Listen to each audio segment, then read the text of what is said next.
Today, I want to read this from Luke. That we're talking about the fool boasting about tomorrow, right? It's actually talking about the atheist, thinking there's no God and he could do whatever he wants, but you know what happens, right?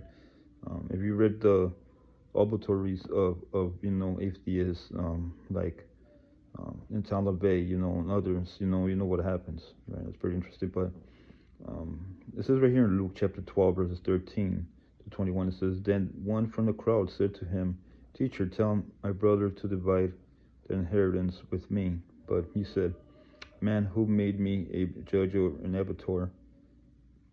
arbiter over you? And he said to them, Take heed and beware of covetousness, for one's life does not consist in abundance of the things he possessed. Then he spoke a parable to them, saying, The ground of a certain young rich man yielded plentiful. And he thought with himself, saying, What shall I do, since I have no room to store my crops? So he said, I will do this, and I will pull down my barns and build greater, and there I will store all my crops and my goods. And I will say to my soul, I have many goods laid up for many years. Take your ease, eat and drink, and be merry. But God said to him, Fool, and there's a word again, this night your soul will be required of you. Then whose will those things be which you have provided? Verse 21, So he who lays up treasure for himself and is not rich towards God. That's what I want to read.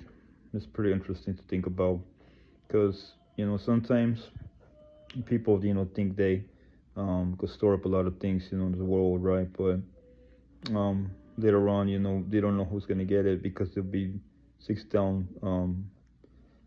feet down in the grave, and all the hard things they did, the hard work they did in their life, and they don't know who's gonna get it, but we should be rich towards God. And that's the whole thing about this passage right here, this parable.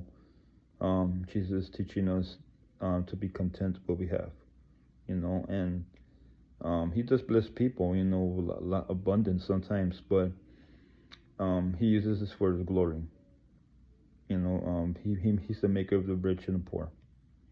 You read that in Proverbs. So that's what I'm going to leave you today, to think about the passage in Luke chapter 12, verses 13 to 21. God bless you.